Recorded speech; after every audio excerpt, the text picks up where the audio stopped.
തൻ്റെ വ്യക്തിത്വത്തിൻ്റെ ഉള്ളിൽ അനശ്വരമായി നിലനിൽക്കുന്ന സാന്നിധ്യത്തെ, ആത്മസാന്നിധ്യത്തെ വേണ്ടതുപോലെ മനസ്സിലാക്കി അത് ജനന മരണങ്ങൾക്ക് അതീതമാണെന്ന് ഗ്രഹിക്കുമ്പോൾ മാത്രമേ പാണ്ഡിത്യം അന്വർത്ഥമാവൂ അർജുന.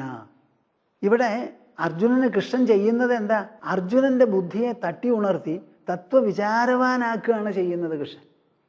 ഈ തത്വവിചാരവാനോ വിചാരവതിയോ ആയല്ലാതെ നിങ്ങൾക്ക് ഒരു കാലത്തും ഈ മനുഷ്യജന്മത്തിൽ ഉയർച്ചയോ ഉത്തുംഗതയോ വരില്ല. നിങ്ങൾ എത്ര വേണമെങ്കിൽ ജീവിച്ചോളൂ, എത്ര പണം വേണമെങ്കിൽ കൂട്ടിക്കോളൂ, എത്ര വേണമെങ്കിൽ അക്കാഡമിക് എഡ്യൂക്കേഷൻ എക്സലൻസ് എത്ര വേണമെങ്കിൽ സമ്പാദിച്ചോളൂ. ജീവിതം അന്വർത്ഥമാകണമെങ്കിൽ, നിർദുഃഖമായ ഒരു ജീവിതം വേണമെങ്കിൽ, ഉൾധന്യതയോടുകൂടി ജീവിക്കണമെങ്കിൽ തത്വവിചാരം ചെയ്യണം. അതില്ലാതെ നടക്കില്ല. നമ്മൾ കുറേ കാലം ഉദ്ധവഗീത ഇവിടെ എടുത്ത് സംസാരിക്കുകയുണ്ടായല്ലോ. കുറേ കൊല്ലങ്ങൾ, 3 ചില്ലാനം കൊല്ലം സംസാരിക്കുകയുണ്ടായി. ആ സംസാരിച്ചപ്പോൾ ഉദ്ധവനോട് പറഞ്ഞതാണ് എനിക്ക് ഓർമ്മ വരണത്. ഉദ്ധവൻ ചോദിച്ചുല്ലോ. ആ ചോദിച്ച സമയത്ത് കൃഷ്ണൻ സ്വയം പറയുകയാണ്, ഇതേപോലെ ഒരു ചോദ്യം പാർത്ഥൻ, കുന്തിയുടെ പുത്രൻ അർജുനൻ എന്നോട് പടക്കളത്തിൽ വെച്ച് ചോദിച്ചു എന്ന്. നിങ്ങൾക്ക് ഓർമ്മയുണ്ടാവും, അറ്റ്ലീസ്റ്റ് ചുരുക്കം ചില പ്രേക്ഷകന്മാരാണ് ചുരുങ്ങിയത്. ഏവമേതദഹം പൃഷ്ണഃ പ്രശ്നം പ്രശ്നവിദാം വര യുയുത്സുനാ വിനശനേ സപത്നൈരർജുനേന വൈ ജ്ഞാത്വാ ജ്ഞാതിവധം ഗർഹ്യം അധർമ്മം രാജ്യഹേതുകം തതോ നിവൃത്തോ ഹന്താഹം ഹതോയമിതി ലൗകികഃ. ഇത് ശ്രീമദ് ഭാഗവതത്തിലെ 11 സ്കന്ധം മുക്തിസ്കന്ധത്തിലുള്ള ശ്ലോകങ്ങളാണ് ഞാനിവിടെ പറയുന്നത്. 11-ാം അധ്യായത്തിൽ സതദാ പുരുഷവ്യാഘ്രോ യുക്ത്യാ മേ പ്രതിബോധിതഃ അഭ്യഭാഷത മാമേവം യഥാത്വം രണമൂർധനീ. ഉദ്ധവൻ എന്നോട് ഇതാ ദ്വാരകയിൽ ഞാൻ സമാധാനമായിട്ടിരിക്കുമ്പോൾ അടുത്തു വന്ന് എന്നോട് ചോദിക്കുന്നുണ്ടല്ലോ. ഇതേ ചോദ്യം അർജുനൻ ചോദിക്കുന്നുണ്ടായി. എവിടെ? യുയുത്സുനാ വിനശനേ സപത്നൈർ അർജുനേന വൈ ഏവമേതദഹം പൃഷ്ടഃ പ്രശ്നം പ്രശ്നവിദാം വര. ഇതേപോലെ ഒരു ചോദ്യം ചോദിച്ചത് വൻ നാശം സംഭവിക്കാൻ പോകുന്ന ആ കുരുക്ഷേത്രത്തിൽ രണഭൂമിയിൽ വെച്ചിട്ടാ ചോദിച്ചത്. എല്ലാവരും ഉണ്ട് അവിടെ കൂടെ. എന്താ ചോദിക്കാനുള്ള കാരണം? ജ്ഞാത്വാ ജ്ഞാതിവധം ഗർഹ്യം അധർമ്മം രാജ്യഹേതുകം. താൻ വന്ന് കയറിയിട്ടുള്ളത്, കുരുക്ഷേത്രത്തിൽ വന്ന് കയറിയിട്ടുള്ളത് ജ്ഞാതികളെ കൊല്ലാനാ. അതിനുള്ള കാരണം എന്താ? രാജ്യം തിരിച്ചു കിട്ടണം എന്നുള്ള ലോഭം. ആ ഉത്തമമായിരിക്കുന്ന ഒരു പ്രവൃത്തി, ലോകസംഗ്രഹത്തിന് വേണ്ടി ചെയ്യേണ്ട പ്രവൃത്തിയെ സ്വാർത്ഥരൂപേണ വ്യാഖ്യാനിച്ചു. അതാണ് കുഴപ്പം.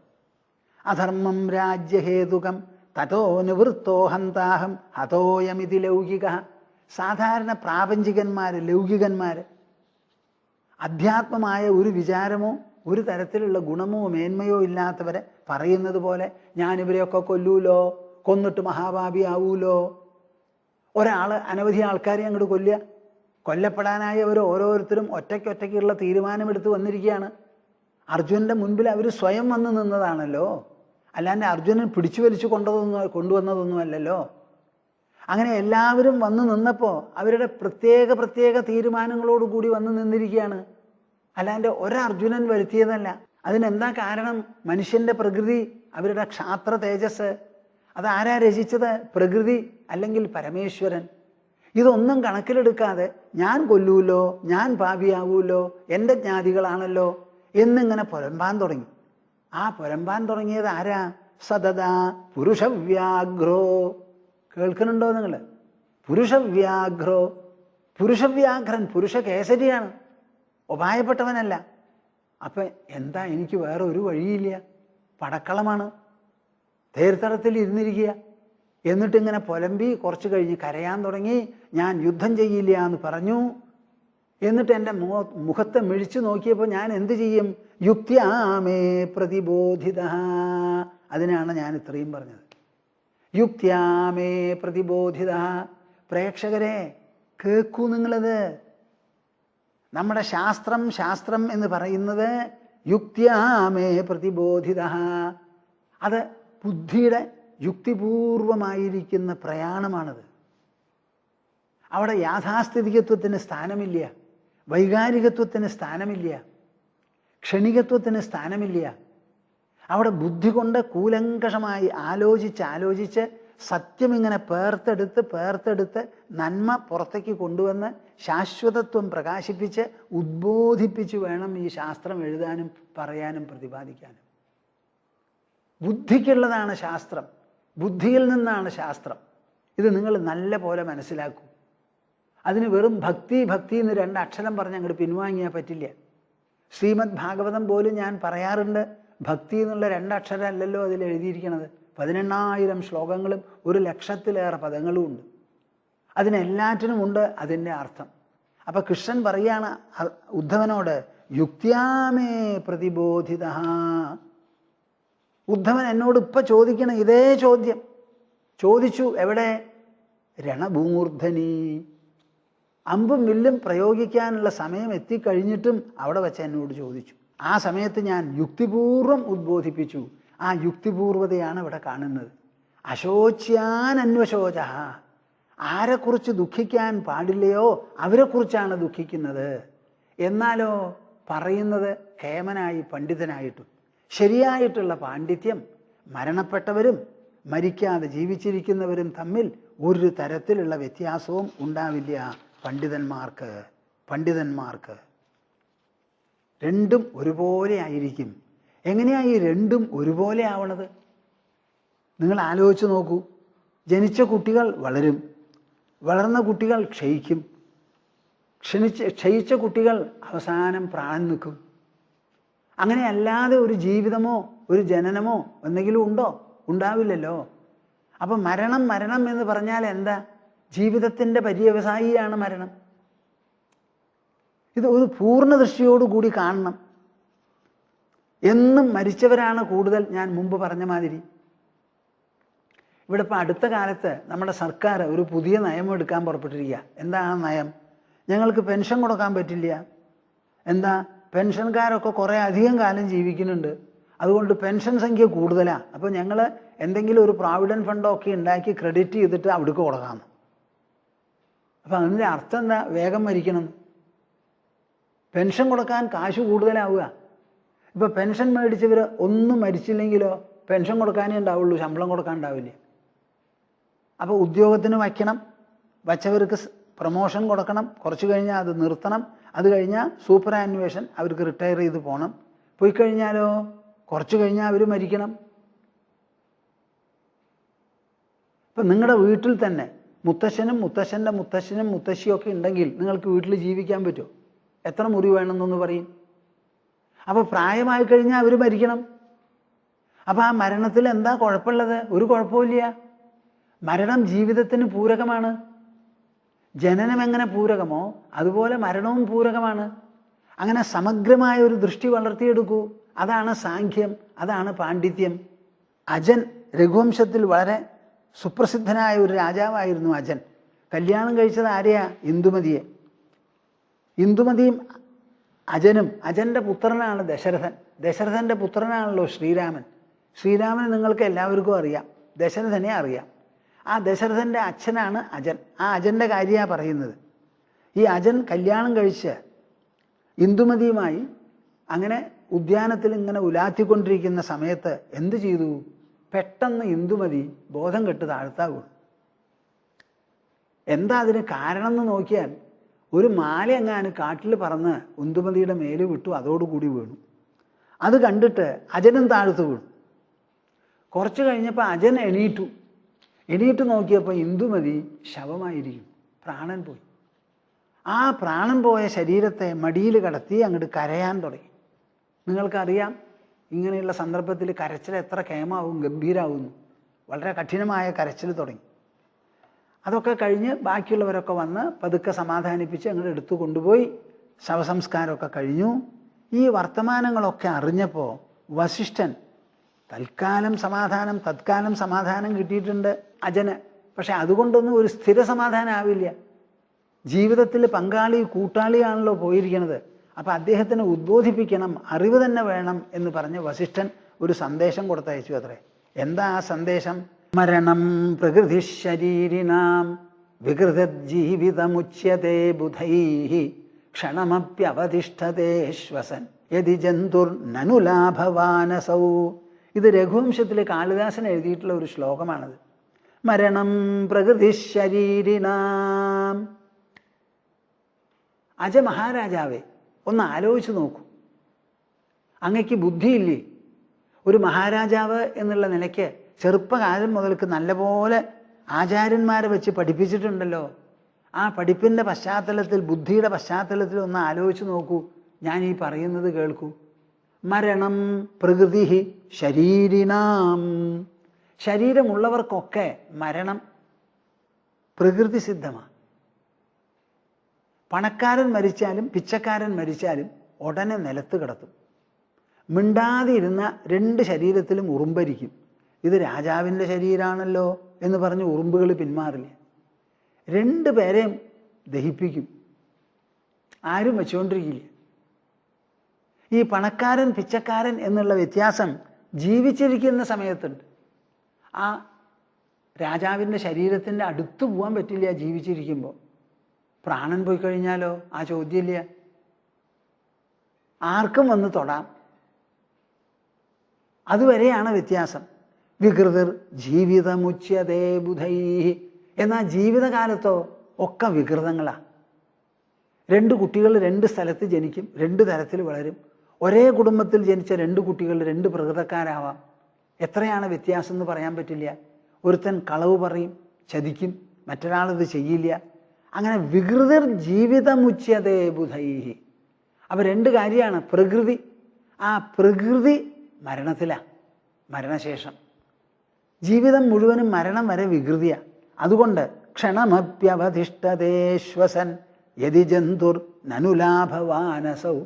അതുകൊണ്ട് ഈ വികൃതിയായ ജീവിതം കുറച്ച് നേരവും കൂടി നീണ്ടു കിട്ടി അല്ലെങ്കിൽ നീക്കിക്കൊണ്ടുപോയി എന്നുള്ളത് കൊണ്ട് ഒരാൾക്കും ഒരു ലാഭം ഉണ്ടാവില്ല എന്ന് ഇത് മനസ്സിലാക്കണം. ഇപ്പോൾ ഇന്ദുമതി കുറച്ചു കാലവും കൂടി ജീവിച്ചിരുന്നെങ്കിൽ എന്ത് സംഭവിക്കും? വികൃതി വർദ്ധിക്കും. അത് കഴിഞ്ഞ് ഒന്നിലോ അജൻ പോവും, അല്ലെങ്കിൽ ഇന്ദുമതി പോവും. പോയി കഴിഞ്ഞാൽ പിന്നത്തെ ആൾക്ക് ദുഃഖമായി. അപ്പം ഇത് നമ്മളൊന്ന് ആലോചിക്കണ്ടേ? നമ്മുടെ ബന്ധങ്ങൾ മുഴുവൻ എപ്പോഴാണ്? ബന്ധപ്പെട്ട ആൾക്കാരിൽ ആരെങ്കിലും ഒരാൾ പോകുന്നത് വരെ നമുക്ക് ബന്ധമുള്ളൂ. അത് വിട്ട് പിന്നെ ബന്ധം എന്ന് പറഞ്ഞ് കൊണ്ടാടാൻ പറ്റില്ല. മനുഷ്യനായതുകൊണ്ട് ബുദ്ധിയില്ലേ? ആലോചിച്ച് മനസ്സിലാക്കുക. ഇത് ആലോചിച്ച് മനസ്സിലാക്കാനാണ് നമ്മുടെ മനസ്സ്. ആദിത്യസ്യ ഗതാഗതൈരഹരഃ സംക്ഷീയത്തെ ജീവിതം വ്യാപാരൈർബഹുഭാരകാര്യഗുരുഭിः കാലോ ന വിജ്ഞായത്തെ ജ്ഞാത്വാ ജന്മജരാ വിപത്തിശരണം വിപത്തിമരണം ത്രാസശ്ച നോത്പദ്യത്തെ പീത്വാ മോഹമയീം പ്രമാദമതിരാം ഉന്മത്തഭൂതം ജഗത്. ആലോചിക്കാത്തവന് വരുന്നതാ. ആദിത്യസ്യ ഗതാഗതൈരഹരഃ സംക്ഷീയത്തെ ജീവിതം. ഒരേ ദിവസവും സൂര്യൻ ഉദിക്കുന്നു, നാം കാത്തിരിക്കുന്നു. അസ്തമനവും നമ്മൾ കാക്കാറുണ്ട്. അങ്ങനെ ഒരേ ദിവസവും സൂര്യൻ ഉദിച്ച് അസ്തമിച്ചാൽ സംഭവിക്കുന്നത് എന്താ? സംക്ഷീയത്തെ ജീവിതം. ജീവിതത്തിന് ക്ഷയമാണ് സംഭവിക്കുന്നത്. സംക്ഷീയത്തെ ജീവിതം വ്യാപാരൈർ ബഹുഭാരകാര്യഗുരുഭിः കാലോ ന വിജ്ഞായത്തെ. പ്രതിദിനം എണീറ്റ് കഴിഞ്ഞാൽ ഉറങ്ങുന്നത് വരെ എന്ത് തിക്കും തിരക്കും റുട്ടീനും ക്രമവും ഒക്കെയാണ് നമ്മുടെ ദിനചര്യ. ആ ദിനചര്യയിൽപ്പെട്ട് കാലം നീങ്ങണു എന്നുള്ള വർത്തമാനം ആരും മനസ്സിലാവുന്നില്ല. നാം മരണത്തോടടുക്കുകയാണ് ചെയ്യുന്നത്. ജന്മദിനം എന്ന് പറഞ്ഞു കൊണ്ടാടുന്നു. എന്താ ഈ ജന്മദിനത്തിന് അർത്ഥം? ജന്മത്തിൽ നിന്നുള്ള അകൽച്ചയും മരണത്തിനോടുള്ള സമീപനവുമാണ്. അതുകൊണ്ട് വാസ്തവത്തിൽ അതിനെ ജന്മദിനം എന്ന് പറയരുത്, മരണ സമീപന ദിനം എന്ന് പറയണം. ഓരോ ദിവസം കഴിഞ്ഞാലും മരണത്തിനോട് അടുത്താ പോണത്, ജന്മത്തിൽ നിന്ന് അകലുക ചെയ്യണത്. എന്ത് ജന്മദിന പിന്നെ അത്? കാലോ ന വിജ്ഞായത്തെ ജ്ഞാത്വാ ജന്മജരാ വിപത്തി മരണം. ജന്മജരാ വിപത്തി മരണം, ഇത് നാലും നമ്മൾ ധാരാളം കാണാറുണ്ട്. ഇതൊക്കെ കണ്ടിട്ടും പീത്വാ മോഹമയീം പ്രമാദമതിരാം ഉന്മത്തഭൂതം ജഗത്. ഇതൊക്കെ കണ്ടിട്ടും എല്ലാവർക്കും ഒരു ഉന്മത്തതയാണ്. പീത്വാ മോഹമയീം പ്രമാദമതിരാം. സാധാരണ ഈ മദ്യപാനം എന്ന് നമ്മൾ പറയുന്നു. എന്താ അത്? പുറത്തുനിന്ന് കിട്ടുന്ന ഒരു ലഹരി പദാർത്ഥം കഴിച്ച് ശരീരം വട്ടത്തിലാവണു, മനസ്സും വട്ടത്തിലാവണു. ഇത് ലഹരി പദാർത്ഥം ഒന്നുമില്ലാതെ നമ്മൾ മോഹമയീം പ്രമാദമതിരാം, പ്രമാദം അശ്രദ്ധ, മോഹം ഭ്രമം, ഇങ്ങനെ ഒരു ലഹരി എല്ലാവരും കഴിക്കുന്നുണ്ട്. അത് കഴിച്ചിട്ട് ഉന്മത്തഭൂതം ജഗത്, ആർക്കും ഒരാലോചനയുമില്ല, ഒരു വിവേകവുമില്ല. ഈ അജന് ഇത്രയൊക്കെ കരയാനും ദുഃഖിക്കാനും ഉണ്ടോ? സംഭവിക്കാൻ പാടില്ലാത്തതാണ്. കുറച്ച് വയസ്സായിട്ട് മരിച്ചാൽ നന്ന്, എന്തോ പൊയ്ക്കഴിഞ്ഞു എന്ന് പറഞ്ഞിട്ട് ഭൂമിയും ആകാശവും കുലുക്കത്തക്ക വിധത്തിൽ അയ്യോ വന്നു. ഈ ലോകത്തിൽ വരാൻ പാടില്ലാത്തതൊന്നും ഒരു കാലത്തും വരില്ല. ഒക്കെ മുമ്പ് വന്നിട്ടുള്ളതാ. മരണം പ്രകൃതി ശരീരിണാം വികൃതിർ ജീവിതമുച്യത്തെ ബുധൈഹി ക്ഷണമപ്യവതിഷ്ഠതേ ശ്വസൻ യതി ജന്തുർ നനുലാഭവാനസൗ. എന്തിനാ ഞാനിത് പറഞ്ഞത്? അജനായാലും ശരി, അർജുനായാലും ശരി, ഉദ്ധവനായാലും ശരി, മനസ്സിന് വിഷമുണ്ടോ? ആ വിഷമം തീരണമെങ്കിൽ തത്വവിചാരം കൈക്കൊള്ളണം. അതുകൊണ്ട് മാത്രമേ നമുക്ക് നിക്കക്കള്ളി ഉണ്ടാവുള്ളൂ, സദ്ഗതി ഉണ്ടാവുള്ളൂ. കൃഷ്ണൻ ഇവിടെ തേരാളിയാണല്ലോ. ആർക്ക്? അർജുനന്. അപ്പം അർജുനനാണ് രഥി, കൃഷ്ണൻ സാരഥിയാണ്. സാരഥി എന്നുള്ള നിലയ്ക്ക് കുതിരകളുടെ കടിഞ്ഞാണ് വിടാൻ പറ്റില്ല. ഈ കുതിരകൾ എങ്ങനെയാ? അവർ വളരെ അസ്വസ്ഥരാണ്, ഇങ്ങനെ പായാനും ഓടാനും തയ്യാറായി നിന്നുകൊണ്ടിരിക്കുക. ആ കുതിരകളുടെ കടിഞ്ഞാനുണ്ട് ഒരു കയ്യിൽ, മറ്റേ കയ്യിലോ ചാട്ടയുമുണ്ട്. ഇനി സംസാരിക്കണതോ മുൻപിലുള്ള ഒരാളോടല്ല, പിന്നിലെ തേർത്തടത്തിൽ ഇരുന്നു കൊണ്ടിരുന്ന അർജുനനെ നോക്കിയിട്ടാണ് സംസാരിക്കണേ. ഇതാ ഇപ്പം ഇങ്ങനെയാ. അപ്പം ഇങ്ങനെ തിരിഞ്ഞു നോക്കി നിന്നുകൊണ്ടാണ് കൃഷ്ണൻ സംസാരിക്കണതെന്ന് നിങ്ങൾ മനസ്സിലാക്കണം. അങ്ങനെ സംസാരിക്കുന്ന സമയത്ത് അർജുനൻ്റെ മനസ്സിൻ്റെ ഉള്ളിൽ അർജുനൻ ആവശ്യപ്പെട്ട പ്രകാരം ഉള്ള ആ കഠിന ദുഃഖമുണ്ടല്ലോ, ദേഹത്തിന് ചുട്ടു നീറ്റിക്കുന്ന ദുഃഖം, അത് തണുപ്പിക്കാൻ വേണ്ടിയുള്ള മരുന്നാണ്, അമൃതാണ് കൊടുക്കുന്നത്. അതെങ്ങനെയാണ് കൊടുക്കുക? ചെവിയിലൂടെ മാത്രമേ കൊടുക്കാൻ പറ്റുള്ളൂ. അങ്ങനെ കൊടുത്തുകൊണ്ട് സംസാരിക്കുന്ന സംസാരമാണ് ഈ ഭഗവത്ഗീത. അതിന് എന്താ ഗീത ഗീത എന്ന് പറയാൻ കാരണം? ഗീതം എന്നുള്ള വാക്കിന് പാട്ട് എന്നാണല്ലോ അർത്ഥം. പാട്ട് പാടിയാൽ എന്താ ഉണ്ടാവുക? എല്ലാവരും ചെവി കൂർപ്പിച്ച് കേൾക്കും, സമാധാനവും സന്തോഷവും ഉണ്ടാവും. കരയുന്ന കുട്ടി, അതിനൊന്നും അറിയില്ല, കരയാനറിയാം, ചിരിക്കാനറിയാം, വല്ലതും കൊടുത്താൽ ഭക്ഷണം കഴിക്കും, അങ്ങനെ കുറേശ്ശെ കുറേശ്ശെ നീന്തി കളിക്കും. അങ്ങനെ ഒരു കുട്ടി കരഞ്ഞ് ദുഃഖിക്കുമ്പോൾ അമ്മ എന്താ ചെയ്യുക? ഒക്കത്തെടുത്ത് വയ്ക്കും, അല്ലെങ്കിൽ തൊട്ടിലെടുത്ത് കിടത്തും, എന്നിട്ടൊരു പാട്ടാ പാടും. പാടിക്കഴിഞ്ഞാലോ ആ കുട്ടിയുടെ ആകർഷണം കുറേശ്ശെയായി പാട്ടിലേക്കായി ഒരു 10-15-20 മിനിറ്റിനുള്ളിൽ കുട്ടി ഉറങ്ങും. ഇതേമാതിരിയാണ് ഈ ഭഗവത്ഗീതയ്ക്ക് ദുഃഖിക്കുന്ന മനസ്സുകളിലുള്ള ഫലം, സ്വാധീനം. അതുകൊണ്ടാണ് ഇതിനെ ഭഗവത്ഗീത ഭഗവത്ഗീത എന്ന് പറയുന്നത്. അത് മാത്രമല്ല, എന്തിനാ അതിന് ഭഗവത്ഗീത എന്ന് പേര് കൊടുക്കാൻ കാരണം? ഗീതയ്ക്ക് ഗീതം പാട്ട് എന്ന് സമ്മതിച്ചു, കരയുന്നവരെ ഉറക്കും. കരഞ്ഞുകൊണ്ടിരുന്ന അർജുനനെ വേണ്ടതുപോലെ ഉറക്കി സമാധാനിപ്പിച്ചു. അതെങ്ങനെയാ ഭഗവത്ഗീതയായത്? ഇതൊരു വലിയ ചോദ്യമാണ്. നമ്മളുടെ വാക്കുകൾക്ക് വലിയ അർത്ഥമാണ്. ഭഗവാൻ ഭഗവാൻ എന്നുള്ള വാക്ക് ആരെ സംബന്ധിച്ചാണ് ഉപയോഗിക്കുക? നിങ്ങളൊക്കെ സാധാരണ ഈശ്വരൻ്റെ ഒരു പര്യായ ശബ്ദമായി ഉപയോഗിക്കും. ഈ ഈശ്വരൻ എന്ന് പറയുന്ന ഒരാൾ ഉണ്ടോ? ഇല്ലല്ലോ. ഈശ്വരൻ ഒരു സങ്കല്പമാണ്. സൂക്ഷ്മമായി പരിശോധിച്ച് നോക്കിയാൽ നമുക്ക് അനുഭവിച്ചറിയാനുള്ള ഒരു ഉപലബ്ധി രൂപത്തിലുള്ള ഒരു വിശേഷപ്പെട്ട സത്താവിശേഷമാണ്. ആകാശം എങ്ങനെയാ? ആകാശത്തെ പോലെ ചിതാകാശം, ചിത്ത് എന്ന് പറയുന്ന ഉണർവ്, ആ ഉണർവോടുകൂടിയ ആകാശം എന്ന് വിചാരിച്ചോളൂ. അതിന് നമ്മുടെ മനസ്സുകൊണ്ടും ഹൃദയം കൊണ്ടും അനുഭവിക്കാനേ പറ്റൂ. അപ്പം അങ്ങനെ ഒരു സാധനത്തിനെ ഭഗവാൻ എന്ന് ചിത്രീകരിക്കുമ്പോൾ, പുല്ലിംഗ രൂപത്തിൽ ചിത്രീകരിക്കുമ്പോൾ അതൊരു പുരുഷനോ സ്ത്രീയോ ഒക്കെ ആവുമോ? ആവില്ലല്ലോ. അപ്പം ഭഗവത് ശബ്ദത്തിന് എന്താ അർത്ഥം എന്ന് ചോദിച്ചാൽ, ഭഗം ഭഗം എന്ന് പറഞ്ഞാൽ ഐശ്വര്യസ്യ സമഗ്രസ്യ ധർമ്മസ്യ യശസശ്രിയ ജ്ഞാനവിജ്ഞാനയോശ്ചൈവ ഷണ്ണാം ഭഗൈതീരണ. ഐശ്വര്യസ്യ സമഗ്രസ്യ ധർമ്മസ്യ യശസ ശ്രിയ ജ്ഞാന വൈരാഗ്യയോശ്ചൈവ ഷണ്ണാം ഭഗൈതീരണ. 6 കൂട്ടം സംഗതികളാണത്രേ. സമഗ്രമായ ഐശ്വര്യം, ധർമ്മം യശസ്, ശ്രീ, ജ്ഞാനം, വൈരാഗ്യം, ഇങ്ങനെ 6 കൂട്ടം കൂടിയാൽ അതിനെ ഭഗം എന്ന് പറയും. അപ്പം ഈ 6 കൂട്ടം കൂടിയാൽ ഭഗമാണത്. ഈ ഭഗം ആർക്കുണ്ടോ ആ ആളെ ഭഗവാൻ എന്ന് പറയാം. എന്നാൽ ഈ 6 കൂട്ടം വേറെ വേറെ ഒറ്റയ്ക്ക് നിൽക്കുന്നതാണോ എന്ന് ചോദിച്ചാൽ അല്ല. നിങ്ങൾക്കിപ്പോൾ സമഗ്രമായ ഐശ്വര്യം, ആ ഐശ്വര്യത്തിൻ്റെ പരമാവധി ഉണ്ടെങ്കിൽ എന്തു ചെയ്യും? ആ ഐശ്വര്യമൊക്കെ തലയിൽ കയറി നടക്കുമോ? രത്നങ്ങളും സ്വർണവും ഭൂസ്വത്തും അതും ഇതുമൊക്കെ ഇല്ലല്ലോ. എനിക്ക് ധാരാളം ഐശ്വര്യമുണ്ട് എന്ന് പറഞ്ഞ് ആ ഐശ്വര്യം നമുക്ക് തരുന്ന സമൃദ്ധി നമ്മുടെ മനസ്സിൽ ഉദിച്ചങ്ങോട്ട് പൊന്തും. അതാണ് ഐശ്വര്യം കൊണ്ടുണ്ടാവുക. ഇനി കീർത്തി ഉണ്ടെങ്കിലോ, ബാക്കിയുള്ളവരുടെ മനസ്സിലാണ് നമ്മെ സംബന്ധിച്ച കീർത്തി. നമുക്കെന്ത് കീർത്തിയാണുള്ളത്?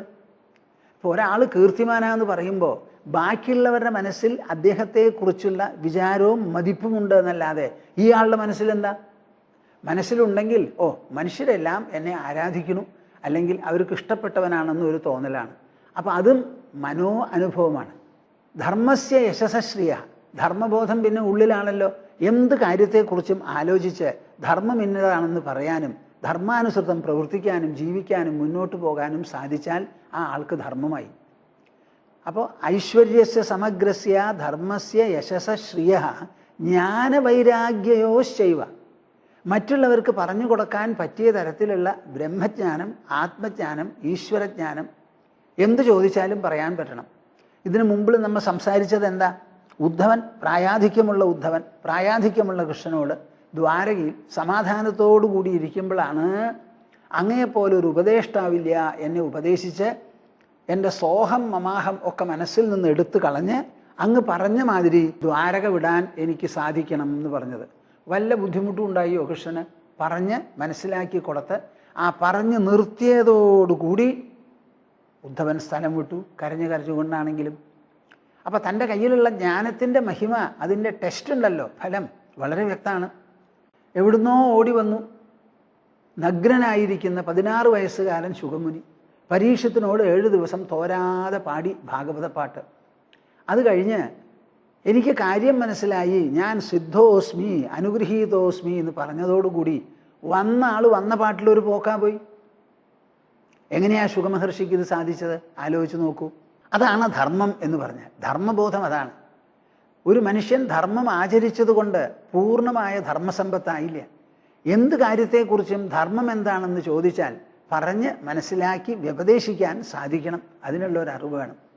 ധർമ്മസ്യ യശസ്ശ്രിയ ജ്ഞാനവൈരാഗ്യയോശ്ചൈവ, ജ്ഞാനം അത്രയ്ക്ക് വേണമെന്നർത്ഥം. ഇനി പിന്നെ വൈരാഗ്യം, ഒന്നിനോടും ഒരു ഒട്ടലുണ്ടാവരുത്. എന്തിനോടാ ഒട്ടല്?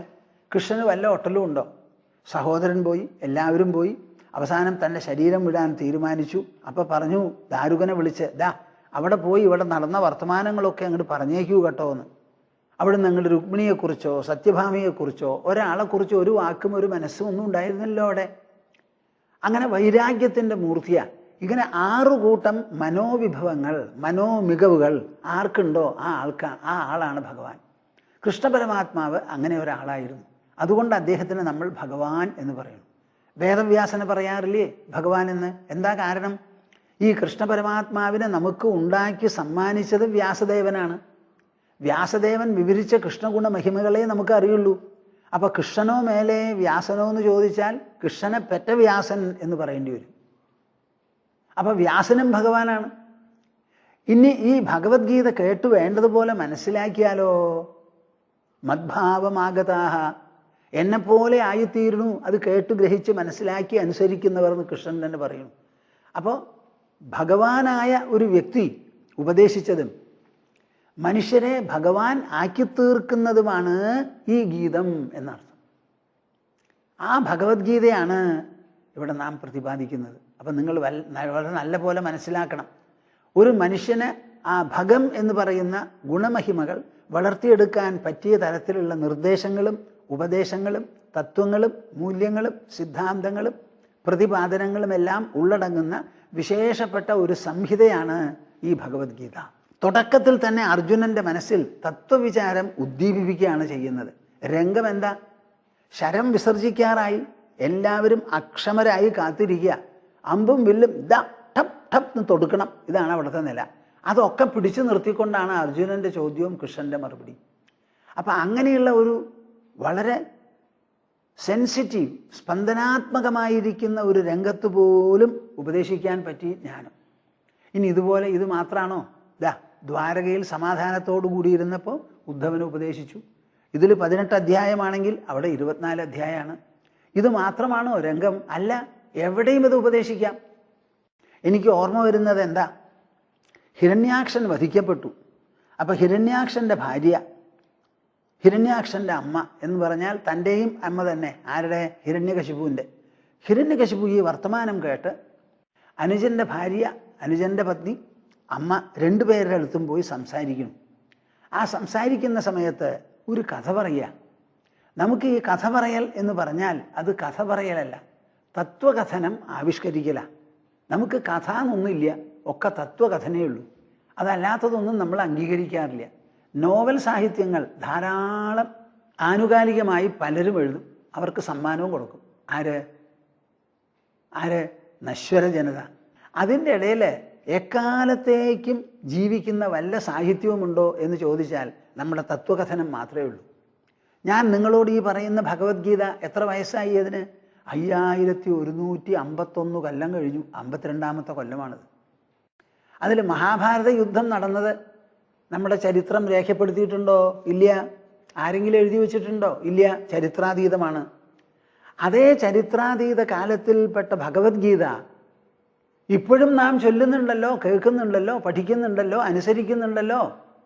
ആ ഭഗവത്ഗീത എത്രയെത്ര വ്യക്തികളെയാണ് രൂപപ്പെടുത്തുന്നത്, എത്രയെത്ര വ്യക്തികളിലാണ്, ജനങ്ങളിലാണ് അത് ആ മികവ്, നിറവ്, തികവ് ഒക്കെ ഉണ്ടാക്കി തീർക്കുന്നത്. അപ്പം ഭഗവത്ഗീത ഒരു നിത്യാനുഷ്ഠാനമാണ്, നമുക്ക് നിത്യാനുധാപനമാണ് നമുക്ക് ആ ഭഗവത്ഗീത. അതുപോലെ ഒരു പറച്ചിലാണ് ഹിരണ്യകശിപു പറയുന്നത്. പഴയ കാലത്ത് സുയജ്ഞൻ എന്നൊരു ചക്രവർത്തി ഉണ്ടായിരുന്നു. അദ്ദേഹം സർവാഭരണഭൂഷിതനായി പടക്കളത്തിലേക്ക് യുദ്ധം ചെയ്യാൻ പോയി. ആ യുദ്ധത്തിൽ ശത്രുക്കളുടെ ശരമേറ്റ് ആ യുദ്ധത്തിൽ മരിച്ചു താഴത്ത് വീണു. മഹാരാജാവ് താഴത്ത് വീണ് കഴിഞ്ഞാൽ വലിയ ഗൗരവമുള്ള കാര്യമാണ്. ശത്രുക്കൾ പിന്നെ അവിടെ നിൽക്കില്ല, അവരവരുടെ പാട്ടിൽ ജയിച്ചു എന്ന് പറഞ്ഞിട്ട് പോവും. ഈ വർത്തമാനം അറിഞ്ഞപ്പോൾ സുയജ്ഞൻ്റെ രാജ്യമാരുണ്ടല്ലോ, അവരെല്ലാവരും കൂടി ചുറ്റും വന്നിരുന്നു. എന്നിട്ട് അങ്ങോട്ട് വിലാപം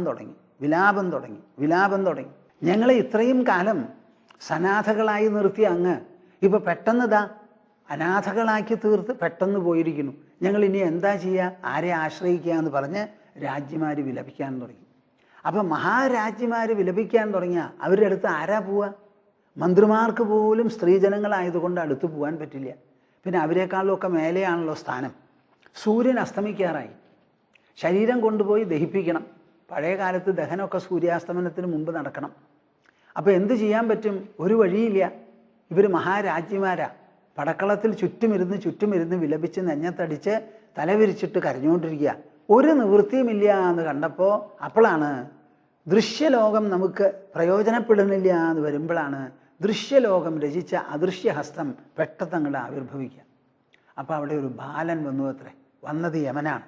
ഒരു ബാലൻ്റെ രൂപത്തിൽ വരുമ്പോൾ സ്ത്രീജനങ്ങൾക്ക് പ്രത്യേകിച്ചും ഒരു ആകർഷണവും ഒരു ഉത്സാഹവും ഇല്ലാതെ കഴിയില്ല.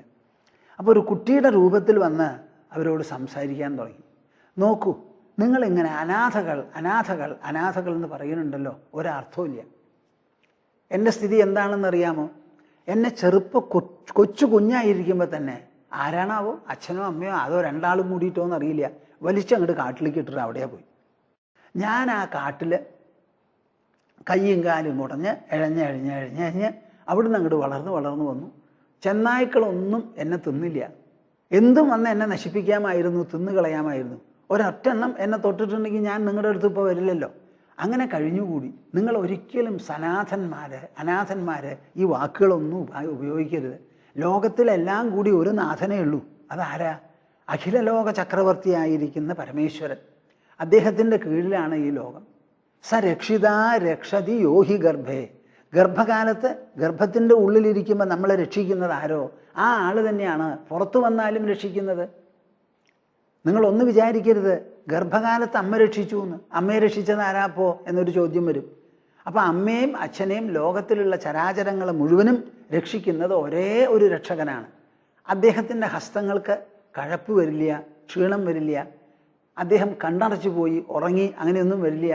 അപ്പോൾ സ രക്ഷിതാ രക്ഷതി യോ ഹി ഗർഭേ എന്ന് നിങ്ങൾ നല്ല പോലെ മനസ്സിലാക്കണം. പഥിച്യുതം തിഷ്ഠതി ദിഷ്ടരക്ഷിതം ഗൃഹേ സ്ഥിതം തദ്വിഹതം വിനശ്യതി ജീവത്യനാഥോപി തദീക്ഷിതോ വനേ ഗൃഹേപി ഗുപ്തോസ്യ ഹതോ ന ജീവതി. നമ്മൾ കൊണ്ടുപോകുന്ന സാധനം ഒരു മോതിരമാവട്ടെ, കയ്യിൽ നിന്ന് പെട്ടെന്ന് വഴിയിൽ വീണു എന്ന് വെച്ചാൽ അവിടെ കിടക്കുക അത്രേ, പൊടിയിൽ വരണ്ട, ആരും കാണാതെ, ഒരാളും എടുത്തുകൊണ്ട് പോയില്ല. നിങ്ങൾ വന്ന് അന്വേഷിക്കുന്ന സമയത്ത് ആ സ്ഥലം കണ്ടുപിടിക്കാൻ പറ്റുന്നുണ്ടെങ്കിൽ അത് മണ്ണിൻ്റെ അടിയിലുണ്ടാവും.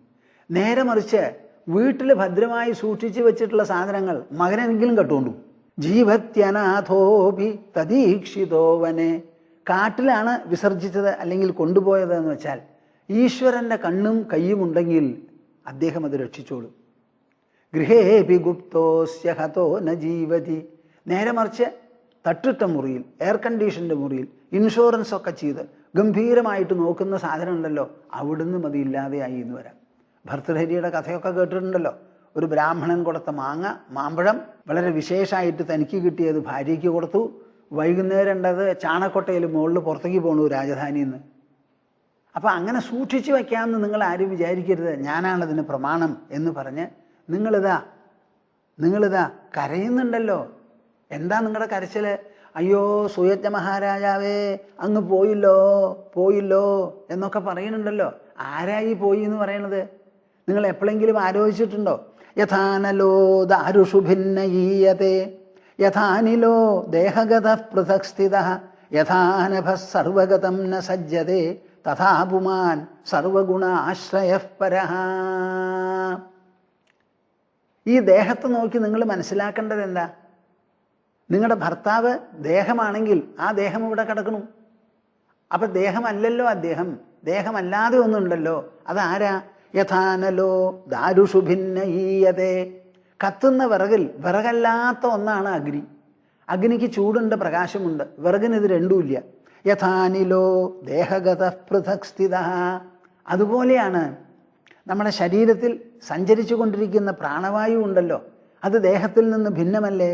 യഥാനഭ സർവഗതം ന സജ്ജതേ.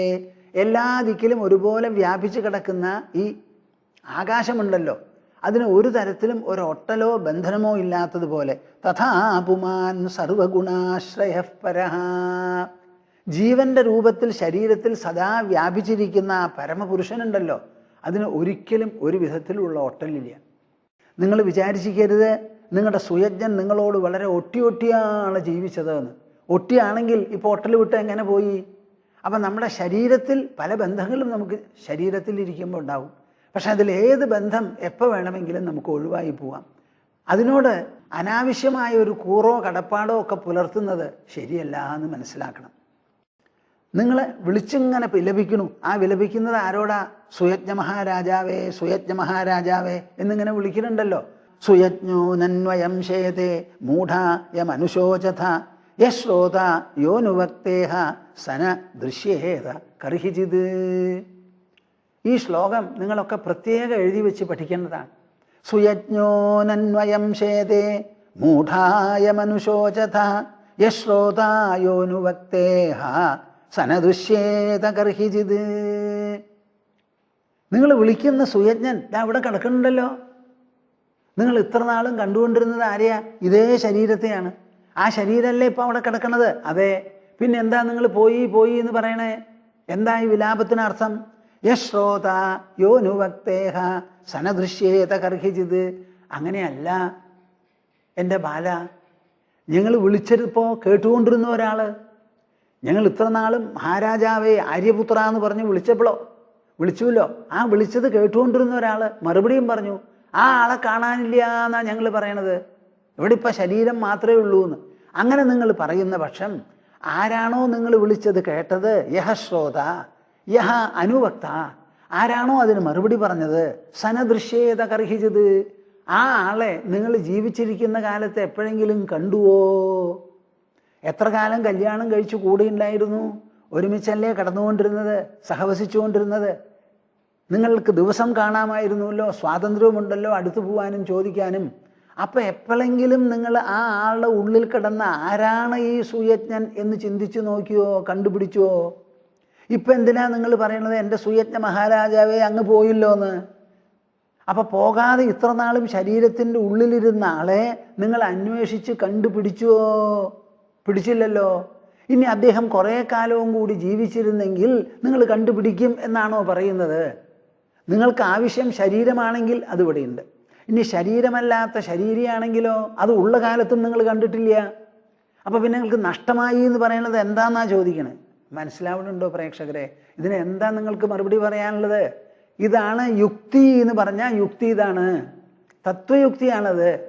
ഈ യുക്തി കൊണ്ട് മാത്രമേ നമുക്ക് അധ്യാത്മ മേഖലയിൽ പ്രവേശിക്കാനും തത്വബോധം ഉദിക്കാനും സാധ്യമാകൂ. വേറെ ഒരു വഴിയുമില്ല എന്ന് നല്ല പോലെ മനസ്സിലാക്കിക്കോളൂ. എന്തിനാ ഞാനിത് പറയണത്? യുക്ത്യാമേ പ്രതിബോധിത. കൃഷ്ണൻ ഉദ്ധവനോട് പറഞ്ഞു എന്ന് പറഞ്ഞല്ലോ. അശോച്യാനന്വശോചസ്ത്വം എന്നിങ്ങനെയാ തത്വവിചാരം തുടങ്ങി വയ്ക്കുന്നത്. ആരെക്കുറിച്ച് ദുഃഖിക്കരുതോ അവരെക്കുറിച്ചാണ് ദുഃഖിക്കണത് അർജുന എന്ന്. ആ ദുഃഖത്തിനെ തന്നെ ചർച്ചാവിഷയമാക്കി തത്വവിചാര വിഷയമാക്കി അവിടെ തന്നെയാണ് തൊടുത്തുവിട്ടിരിക്കുന്നത്. ഇങ്ങനെ ഓരോരോ സന്ദർഭത്തിൽ ഇവിടെ ഹിരണ്യാക്ഷൻ്റെ ധർമ്മപത്നി രാജ്ഞി, ഹിരണ്യാക്ഷൻ്റെയും ഹിരണ്യകശിപുവിൻ്റെയും അമ്മ, അവരെ രണ്ടുപേരെയും സമാധാനിപ്പിക്കാൻ വേണ്ടി ഹിരണ്യകശിപു പോയി പറയുമ്പോൾ അവതരിപ്പിച്ച സുയജ്ഞ ചക്രവർത്തിയുടെ യമധർമ്മരാജാവ് ബാലനായി വന്ന ആ രംഗമാണ് ഇവിടെ വിവരിക്കുന്നത്. സുയജ്ഞോനന്വയം ശേതേ മൂഢായ മനുഷോചഥ യശ്രോത യോനുവക്തേഹ സന ദൃശ്യേത കർഹിചിത് ന ശ്രോത നാനുവക്തായം മുഖ്യോപ്യത്ര മഹാനസു യസ്ത്വിന്ദ്രിയവാനാത്മാ സചാന്യഃ പ്രാണദേഹയോ. അദ്ദേഹം ഇരുന്നപ്പോഴേ ഇതിൽ ശ്വാസം ഉണ്ടായിരുന്നു, തൊട്ടാ അറിയുമായിരുന്നു. ഇപ്പൊ ശ്വാസവും ഇല്ല, തൊട്ടാ അറിയണമില്ല, ശ്വാസം പോയി, പ്രാണൻ പോയി, അതാ ഞങ്ങൾ വിലപിക്കണേ എന്ന് പറഞ്ഞാൽ ഒന്ന് കാര്യം നിങ്ങൾ മനസ്സിലാക്കണം. ന ശ്രോത നാനുവക്തായം മുഖ്യോപ്യത്ര മഹാനസു. ശരീരത്തിനെ ഉജ്ജീവിപ്പിച്ച് നിലനിർത്തുന്നത് പ്രാണനാണ്, സമ്മതിച്ചു. ആ പ്രാണൻ യസ്ത്വിന്ദ്രിയവാനാത്മാ സചാന്യഃ പ്രാണദേഹയോ. ആ പ്രാണനും ഒരു നിലയ്ക്ക് ജഡമാണ്, ശരീരത്തെ പോലെ. ശരീരം ദ്രവ്യമാണ്, പ്രാണനോ ദ്രവ്യമല്ല, ഒരു നിലയ്ക്ക് കാറ്റാണ്, ഊർജമാണ്, സഞ്ചരിക്കുന്ന വായുവാണ്. അത് രണ്ടും തമ്മിൽ വ്യത്യാസമൊന്നുമില്ല, രണ്ടും ജഡമാണ്. ശരീരത്തിനെ ഉജ്ജീവിപ്പിച്ച് ശരിക്കും നിലനിർത്തുന്നതാകട്ടെ അത് ആത്മാവാണ്. ആ ആത്മാവിനെ നിങ്ങൾ കണ്ടിട്ടില്ലല്ലോ, കണ്ടിട്ടില്ല. ആ ആത്മാവോ നിത്യമാണ്, അത് എല്ലാ കാലത്തും ഒരുപോലെ നിൽക്കും. ഈ ശരീരമോ അനിത്യമാണ്. ശരീരം എങ്ങനെ അനിത്യമോ അതുപോലെ ആത്മാ നിത്യമാണ്. നിത്യമായ ആത്മാവിനെക്കുറിച്ച് നിങ്ങൾ അനുശോചിക്കരുത്, അനിത്യമായ ശരീരത്തെക്കുറിച്ച് അനുശോചിച്ചിട്ട് കാര്യമില്ല. അപ്പം പിന്നെ നിങ്ങളുടെ ദുഃഖത്തിന് എന്താ സ്ഥാനം, അടിസ്ഥാനം, പ്രയോജനം? ഒരു കുട്ടി ചോദിക്കണ ചോദ്യ, നിങ്ങൾ എന്ത് മറുപടി പറയും? അഥ നിത്യമനിത്യം വാ നേഹശോചന്തി തദ്വിദഃ നാന്യഥാ ശക്യതേ കർത്തും സ്വഭാവഃ ശോചതാമിതി. അഥ നിത്യമനിത്യം വാ നേഹ ശോചന്തി തദ്വിദഃ. അറിവുള്ളവരെന്ത് ചെയ്യുന്നറിയാമോ? ഈ ശരീരം എങ്ങനെ പോയാലും നശ്വരമാണ്, നശ്വരമാണ്, അനിത്യമാണ്. അത് എത്ര കാലം എപ്പോൾ എന്ന് പറയാൻ പറ്റില്ല. ഒരു ഫുട്ബോൾ കൊണ്ട് കളിക്കുന്ന സമയത്ത് അതിൽ കാറ്റ് പോവാറില്ല. ശരീരം അങ്ങനെയല്ല, കളിച്ചുകൊണ്ടിരിക്കുമ്പോൾ തന്നെ ടപ്പ് എന്ന് പോകാൻ വിരോധമില്ല. അപ്പോൾ ഈ അനിത്യ ശരീരം എപ്പോഴാണ് പോവാന്ന് പറയാൻ പറ്റില്ല. പിന്നെ അതിനെക്കുറിച്ച് കരഞ്ഞിട്ട് കാര്യമുണ്ടോ? നിങ്ങൾ കരഞ്ഞത് കൊണ്ട് ഏതെങ്കിലും ഒരാളുടെ ശരീരം നിത്യമായി തീരോ? ഇല്ല. ഇനി അനിത്യ ശരീരത്തിൽ നമ്മൾ ആവശ്യപ്പെടുന്നത് നിത്യമായിരിക്കുന്ന ആത്മാവെയാണ്. ആ ആത്മാവിനെ സംബന്ധിച്ച് എന്തിനു കരയണു? അതിന് ഒരു മാറ്റവും ഇല്ലല്ലോ.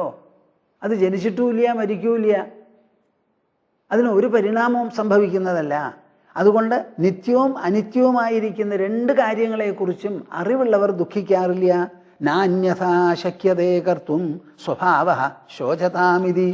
എന്നാൽ ഈ ലോകത്തിൽ ഈ കരച്ചിലും ദുഃഖവും അനുശോചനമൊക്കെ ഇല്ലേ? ഉവ്, അത് മനുഷ്യരുടെ സ്വഭാവമാണ്. അവരിങ്ങനെ കരഞ്ഞുകൊണ്ടിരിക്കും, ജീവിച്ചിരിക്കുന്നവരെ വഴക്കടിക്കും, ജീവിച്ചു പോയാൽ പോയില്ലോ പറഞ്ഞ കാര്യം. ഇത് അവരുടെ സ്വഭാവമാണത്. ആ സ്വഭാവം ഒരു നിലയ്ക്കും മാറ്റാൻ പറ്റില്ല എന്ന്. അപ്പം നിത്യമായ ആത്മാവിനെക്കുറിച്ച് ശോചത്തിന് കാരണമില്ല, അനിത്യമായ ശരീരത്തെക്കുറിച്ചും ശോചിച്ചിട്ട് കാര്യമില്ല. ഇങ്ങനെ പറഞ്ഞ് അവരെ കൊണ്ട് തത്വവിചാരം ചെയ്യിച്ചപ്പോൾ ആ സ്ത്രീകൾക്ക് മനസ്സമാധാനമായി. ഉടനെ അവർ ശരീരത്തിന് വിട്ടുകൊടുത്തു, ദഹിപ്പിച്ചോളൂ എന്ന് പറഞ്ഞു. യമ ഏതദുപാഖ്യായ തത്രൈവാന്തരധീയത ജ്ഞാതയോപി സുയജ്ഞസ്യ ചക്രുർയത് സാമ്പരായികം. ശ്രീമദ് ഭാഗവതം 7-ാം സ്കന്ധത്തിലുള്ള കഥയാണത്, തത്വകഥനമാണ്. ഭാഗവതത്തിലെ എല്ലാം കൂടി 12 സ്കന്ധമാണല്ലോ. അതിനൊരു കേന്ദ്രീയം, ഒരു സെൻട്രൽ സ്കന്ധമുണ്ടെങ്കിൽ അത് 7-ാമത്തതാണ്. അവിടെയാണ് ഈ പ്രഹ്ലാദൻ്റെ കഥ, ഹിരണ്യകശിപുവിൻ്റെ കഥ, നാരദ മഹർഷി യുധിഷ്ഠിരന് പറയുന്ന ആ ധർമ്മോപദേശം, ഈ വക കഥകളൊക്കെ അവിടെയാണ് ഏറ്റവും വിശേഷപ്പെട്ടത്. അതിൽ ആ പ്രഹ്ലാദൻ പറയുന്നതിനാണ് ശ്രീമദ് ഭാഗവതത്തിലെ ഏറ്റവും മുന്തിയ മികച്ച സ്ഥാനം. അവിടെയുള്ള ഒരു ഭാഗമാണ് ഞാൻ നിങ്ങളോട് പറഞ്ഞത്. യമേതദുപാഖ്യായ തത്രൈവാന്തരധീയത. ഇത്രയും പറഞ്ഞ് സ്ത്രീജനങ്ങൾക്ക് തത്വവിചാരമുണ്ടായി. ഞാൻ ഈ പറയുന്നത് ശ്രദ്ധിക്കുന്നുണ്ടോ പ്രേക്ഷകരെ? എവിടെ ദുഃഖമുണ്ടോ, എവിടെ വിഷമമുണ്ടോ, എവിടെ സംശയമുണ്ടോ, ആശയത്തെളിച്ചമില്ലയോ, അവിടെ മനുഷ്യനെ സഹായിക്കുന്നത് ഒരൊറ്റ കാര്യമേ ഉള്ളൂ: തത്വവിചാരം. തത്വവിചാരം, തത്വവിചാരം. അത് പ്രത്യേകിച്ചും ആത്മതത്വവിചാരം. അതാണ് ശ്രീമദ് ഭാഗവതത്തിൽ തുടക്കത്തിൽ തന്നെ സൂചിപ്പിക്കുന്നത്. ജന്മാദ്യസ്യ യതോന്വയാദിതരതഃ. അങ്ങനെയാ തുടങ്ങുന്നത്. മനുഷ്യൻ്റെ മനസ്സുകൊണ്ട് അങ്ങോട്ട് പോണം എവിടേക്ക്? ഈ ദൃശ്യപ്രപഞ്ചം മുഴുവനും ഏത് അദൃശ്യ സ്രോതസ്സിൽ നിന്നുണ്ടായോ അതിനെക്കുറിച്ച് ആലോചിക്കുക. അതിനാണ് നമ്മുടെ ക്ഷേത്രങ്ങൾ. നമ്മുടെ ക്ഷേത്രങ്ങൾ എന്താ? എല്ലാ ദിക്കിലും വ്യാപിച്ചു കിടക്കുന്ന ആ ചൈതന്യ വിശേഷത്തെ സാധാരണക്കാർക്ക് ചിന്തിക്കാനോ ഭാവന ചെയ്യാനോ പറ്റാത്തത് കൊണ്ട് അവരെ സഹായിക്കാൻ വേണ്ടി അതിൻ്റെ ഒരു പ്രതീകമായ ഒരു വിഗ്രഹമുണ്ടാക്കി അതിനെ പ്രതിഷ്ഠിച്ച്, അതിൽ ആ പ്രതിഷ്ഠിക്കുന്നവർ അവരവരുടെ ശരീരത്തിൻ്റെ ഉള്ളിലുള്ള ആത്മചൈതന്യം അവരോധിച്ച് അതിനെ ദൈവമാക്കി തീർക്കുന്നതാണ് ക്ഷേത്രം. അത് മനുഷ്യരെ സഹായിക്കാനാണ്. അപ്പോഴും വാസ്തവത്തിന് മാറ്റില്ല. എന്താണ് വാസ്തവം? എല്ലാ ദിക്കിലും വ്യാപിച്ചു കിടക്കുന്ന അദൃശ്യമായിരിക്കുന്ന ഒരു ചൈതന്യ വിശേഷമാണ്. അതിനെക്കുറിച്ച് ചിന്തിപ്പിക്കുന്നതാണ് ശ്രീമദ് ഭാഗവതത്തിൻ്റെ ഉദ്ദേശം. അതിനെക്കുറിച്ച് ചിന്തിപ്പിക്കുന്നതാണ് മഹാഭാരതം. മഹാഭാരതത്തിൽപ്പെട്ട ഈ ഭഗവത്ഗീതയും. അർജുനനെ കൊണ്ട് ചിന്തിപ്പിക്കണം, അന്വേഷിപ്പിക്കണം, തേടിപ്പിക്കണം. എന്നിട്ട് ആ ഇതേവരെ ഇല്ലാത്ത ആ ഉൾനേട്ടം, ആധ്യാത്മിക സമ്പത്ത്, ആ നിധി അർജുനന് ലഭ്യമാക്കി തീർക്കണം. ഈ ഒരു കാര്യമാണ്. ഇതെന്തിനാ ഞാൻ പറഞ്ഞത്? എവിടെ വിഷമുണ്ടോ, എവിടെ തകരാറുണ്ടോ, ആ സ്ഥലത്തൊക്കെ ഈ തത്വകഥനം, തത്വവിചാരം അത് മാത്രമേ വഴിയുള്ളൂ. അതിനുള്ള കാരണം ഞാൻ ഒരു തവണയല്ല പലതവണ പറഞ്ഞിട്ടുണ്ട്. എന്താ അത്? ദുഃഖവും വിഷമവും ഒക്കെ മനസ്സിനാണ്, സംഘർഷം മനസ്സിനാണ്. ഈ മനസ്സ് ദേഹത്തിൻ്റെ ഭാഗമല്ല, ദേഹത്തോടു കൂടി ലഭ്യമാണെന്നേ പറയാൻ പറ്റുള്ളൂ. ദേഹം ജഡമാണ്, മനസ്സങ്ങനെയാണെന്ന് പറഞ്ഞുകൂടാ. ആ മനസ്സിൽ എന്തെങ്കിലും ഒരു സ്വാധീനം ജനിപ്പിക്കാൻ ശക്തി ഉണ്ടെങ്കിൽ അത് ബുദ്ധിക്ക് മാത്രമാണ്. ആ ശക്തി പ്രകടമാക്കുന്നത് തത്വവിചാരത്തിലൂടെയാണ്. അർജുനൻ്റെ കണ്ണീര് നിന്നു കഴിഞ്ഞു. കൃഷ്ണൻ ഈ ചോദ്യം ചോദിച്ചതോടുകൂടി അർജുനൻ്റെ കണ്ണീരങ്ങൾ നിന്നു. എന്ത് ഇതാ പറയുന്നുണ്ടല്ലോ, അശോച്യാനന്വശോച. മുമ്പ് പറഞ്ഞു ക്ലൈബ്യം മാസ്മഗമഹാന്ന്, ഇപ്പൊ പറയണു അശോച്യാനന്വശോച. ഞാൻ വിചാരിച്ചു ഒരു പടി മേലെയാണ് ഞാനിപ്പോൾ. സ്വജനങ്ങളെ ഒക്കെ കുറിച്ച് ദുഃഖിച്ചു ദയവ് കൊണ്ടെന്ന്. ഇപ്പം ഞാൻ ന്യായവും സത്യവും എടുത്ത് ആവിഷ്കരിച്ച് പറയുകയായിരുന്നു ഭീഷ്മൻ ദ്രോണന്മാരോട് എങ്ങനെ പൊരുതെന്ന്. അതിന് കൃഷ്ണൻ പറയണ മറുപടി എന്താ? അവരെക്കുറിച്ച് കമാ ശിവ എന്നൊരക്ഷരം മിണ്ടരുതെന്ന്. അവരെപ്പറ്റി ദുഃഖിക്കാനേ പാടില്ല. അവർ നിന്നേക്കാൾ എത്രയോ പ്രബുദ്ധനാണ്. അവർക്കൊരു വിഷമവും ഇല്ലെങ്കിൽ നിനക്കെന്തിനാ അവരെ പറ്റി വിഷമം എന്നൊക്കെയാണ് ചോദിക്കണത്. അയ്യോ, ഈ ചോദ്യം ഉപായപ്പെട്ടതല്ലല്ലോ. ഈ വക ഇങ്ങനെ ഒരു ചിന്ത എൻ്റെ മനസ്സിൽ എന്താ പ്രവേശിക്കാത്തത്? കൃഷ്ണൻ പറഞ്ഞത് കേൾക്കട്ടെ എന്നായി ചെവി കൂർപ്പിച്ച് കേട്ടുകൊണ്ടിരിക്കുക കൃഷ്ണൻ പറയുന്നത്. അപ്പം കൃഷ്ണൻ പറഞ്ഞു നിർത്തിയത് എവിടെയാ? ഗതാസൂൻ അഗതാസൂംശ്ച നാനുശോചന്തി പണ്ഡിതാഹ. പ്രാണൻ പോയവരെക്കുറിച്ചും പോകാത്തവരെക്കുറിച്ചും പണ്ഡിതന്മാർ ദുഃഖിക്കാറില്ല എന്ന് പറഞ്ഞു. അതെന്താ അതങ്ങനെ? പണ്ഡിതന്മാരുടെ ദൃഷ്ടിയിൽ പ്രാണൻ പോയവരും പോകാത്തവരും ഒരുപോലെ ആയിരിക്കുമോ? എന്താ അത്? സാധാരണ നമ്മളൊക്കെ കാണുന്നത് പ്രാണനും ശരീരവും ഒക്കെയാണ്. അത് കാണുമ്പോൾ പ്രാണനോടുകൂടി ഇരിക്കുന്നവരെ നമുക്ക് വ്യവഹാരത്തിനും ബന്ധത്തിനും സമ്പർക്കത്തിനുമൊക്കെ ലഭ്യരാണ്. ആ പ്രാണൻ അങ്ങോട്ട് പോയി ശരീരത്തിൽ നിന്ന് എന്ന് വന്നാൽ പിന്നെ ആ ആളോട് ഒരു തരത്തിലും നമുക്ക് ഇടപെടാനോ സമ്പർക്കം പുലർത്താനോ സാധിക്കില്ല. അപ്പോൾ വല്ലാത്തൊരു നഷ്ടബോധമാണ്. അപ്പോൾ ആ നഷ്ടബോധം നമുക്ക് എല്ലാവർക്കും ഉണ്ട്. പണ്ഡിതന്മാർക്കതില്ല എന്നാണോ പറയണത്? അപ്പോൾ എന്താണ് ഈ പണ്ഡിത വീക്ഷണം? അവർ സാധാരണ മനുഷ്യരെ കാണുമ്പോഴും വ്യവഹരിക്കുമ്പോഴും അവരോടുകൂടി വ്യവഹരിക്കുമ്പോഴും അവരുടെ മനസ്സിൽ ഉത്തുംഗമായ അസാധാരണമായ ഒരു ദൃഷ്ടിയോ വീക്ഷണമോ എന്തെങ്കിലും ഒരു മാനദണ്ഡം ഉണ്ടാവും. അതെന്താ എന്നറിയണമെന്നായി. അപ്പം പാണ്ഡിത്യത്തിൻ്റെ അടിസ്ഥാന ഘടകം എന്താണെന്ന് കൃഷ്ണൻ ആദ്യമായി പറഞ്ഞ് മനസ്സിലാക്കണം. ഇതൊക്കെ മുത്തുപോലെയുള്ള ശ്ലോകങ്ങളാണ്. നത്വേവാഹം ജാതുനാസം നത്വം നേമേ ജനാധിപാഃ നചൈവ ന ഭവിഷ്യാമഃ സർവേ വയമതഃ പരം. നത്വേവാഹം ജാതുനാസം നത്വം നേമേ ജനാധിപാഃ നചൈവ ന ഭവിഷ്യാമഃ സർവേ വയമതഃ പരം. നോക്കൂ കൃഷ്ണൻ എന്താ പറയണത്? നത്വേവാഹം ജാതുനാസം. അർജുനൻ എന്നെ കാണുമ്പോൾ എന്താ തോന്നുന്നത്? ദേവകീപുത്രനാണ്, യശോദാനന്ദനാണ്. ജനിച്ചത് മധുരയിലാണ്, പക്ഷെ അവിടെ താമസിച്ചില്ല, വളർന്നില്ല. വൃന്ദാവനത്തിലേക്ക് കൊണ്ടുപോകാൻ പറഞ്ഞു. അവിടെ യശോദ വളർത്തിക്കൊണ്ടുവന്ന ഒരു കുട്ടിയാണ് ഈ കൃഷ്ണൻ എന്നല്ലേ അർജുനൻ്റെ മനസ്സിലുള്ള വിചാരം. എന്നാ മനസ്സിലാക്കിക്കോളൂ, അതല്ലാന്ന്. അർജുനൻ കാണുന്നത് എൻ്റെ ശരീരത്തിനെ മാത്ര, ജനിച്ച ശരീരം. ആ ജനിച്ച ശരീരം എന്ന് പറഞ്ഞാൽ ശരീരമാണോ പ്രവർത്തിക്കുന്നത്? ശരീരത്തിനെ ഉജ്ജീവിപ്പിച്ച് നിർത്തുന്ന ഒരു ഘടകമുണ്ട്. ആ ഘടകം ശരീരമല്ല, ശരീരിയാണ്. വാസ്തവത്തിൽ കൃഷ്ണൻ എന്ന് പറഞ്ഞാൽ പ്രാണൻ നിന്നാൽ പിന്നെ അവിടെ കൃഷ്ണനുണ്ടോ? ഇല്ലല്ലോ. അപ്പൊ ശരിയായിട്ടുള്ള കൃഷ്ണൻ ആരാ? ഈ ശരീരവുമല്ല പ്രാണനുമല്ല. ഇത് രണ്ടുമല്ലാത്ത ഒരു സത്താവിശേഷമുണ്ട്. ആ സത്താവിശേഷത്തെയാണ് നാം ഞാൻ എന്ന വാക്കുകൊണ്ട് സൂചിപ്പിക്കുന്നത്. ഞാൻ എന്ന് പറയുന്നത് ഒരൊറ്റ ശബ്ദമാണ്. എൻ്റെ എന്ന് പറയുന്നത് അനവധി സാധനങ്ങൾ ഉണ്ടാവാം. എൻ്റെ ശരീരം, എൻ്റെ മനസ്സ്, എൻ്റെ ബുദ്ധി, എൻ്റെ അച്ഛൻ, എൻ്റെ അമ്മ, എൻ്റെ കാറ്, എൻ്റെ വീട്, എൻ്റെ ഉദ്യോഗം, എൻ്റെ ഭൂമി. എത്രയായി ഇപ്പം എൻ്റെ? ഞാനോ ഒന്നേ ഉള്ളൂ. അന്നത്തെ ഞാൻ, ഇന്നത്തെ ഞാൻ, ഇപ്പോഴത്തെ ഞാൻ, അങ്ങനെ അനവധി ഞാനുണ്ടോ? ഇന്നലെയും ഞാനായിരുന്നു, ഇന്നും അതേ ഞാനാണ്, നാളെയും അതേ ഞാനാകും. എല്ലാം കൂടി ഒരു ഞാനേ ഉള്ളൂ. പുരുഷനിലും ആ ജ്ഞാനം തന്നെ, ആ ഞാൻ തന്നെ. സ്ത്രീയിലും ആ ഞാൻ തന്നെ, കുട്ടിയിലും അത് തന്നെ. മരിക്കാൻ പോകുന്നവരിലും ഞാനിതാ മരിക്കാൻ പോണു എന്നാണ് അഭിപ്രായം. അപ്പം ഈ ഞാൻ എന്നതിന് മാറ്റമില്ല. അത് നോമിനേറ്റീവ് പ്രഥമ ഏകവചനം മാത്രമാണത്. അപ്പം ഞാൻ ആ ഞാനുണ്ടല്ലോ, അഹം നത്വേവാഹം ജാതുനാസം. ഈ ഞാൻ ഒരു കാലത്തും ഇല്ലാതിരുന്നിട്ടില്ല. ഇത് എത്ര തവണ പറയണം ഞാൻ? There was no time when I was not. There was no time when I was not. ഒരു കാലത്തും ഇല്ലാതെയിരുന്ന കാലം എനിക്ക് ഉണ്ടായിട്ടില്ല. ഞാൻ ഇന്നെങ്ങനെയോ, ഇന്നലെ എങ്ങനെയോ, മിനിഞ്ഞാന്നെങ്ങനെയോ അതുപോലെയാണ് എല്ലാ പിൻദിനങ്ങളിലും മുൻദിനങ്ങളിലും. ഒരു കാലത്തും ഞാൻ ഇല്ലാതെ ഇരുന്നിട്ടില്ല. അപ്പൊ ദേവകി പെറ്റ് യശോദ വളർത്തിയ കൃഷ്ണനാണിത് എന്ന് അർജുനൻ വിചാരിക്കുന്നുണ്ടെങ്കിൽ അത് ശരിയല്ല. അത് പാർശ്വിക വീക്ഷണമാണ്, പൂർണ്ണ വീക്ഷണമല്ല. പൂർണ്ണ വീക്ഷണം കൃഷ്ണൻ എന്ന് പറയുന്നത് സത്താവിശേഷമാണ്. അത് ആത്മസൂചകമാണ്. അത് വെളിപ്പെടുന്നത് ഈ ശരീരത്തിലൂടെ എന്നേ ഉള്ളൂ. കൃഷ്ണൻ വാസ്തവത്തിൽ ഈ ഞാനാണ്. ആ ഞാൻ എന്ന് പറയുന്നതോ ഒരു കാലത്തിനും അതിന് അഭാവമില്ല, അനസ്തിത്വമില്ല, ഇല്ലാതെയാവലില്ല. ഇത് എനിക്ക് മാത്രമാണോ ബാധകം? അല്ല. എന്നിൽ മാത്രമാണോ ഇത് സാധു? അല്ല. നത്വേവാഹം ജാതുനാസം നത്വം നേമേ ജനാധിപാഃ. ഞാൻ എങ്ങനെ ഒരു കാലത്തും ഇല്ലാതെ ഇരുന്നിട്ടില്ലയോ അതുപോലെ അർജുന താനും ഇല്ലാതെ ഇരുന്നിട്ടില്ല. കുന്തിദേവി പ്രസവിച്ചപ്പോൾ മാത്രമല്ല അർജുനന്റെ അസ്തിത്വം.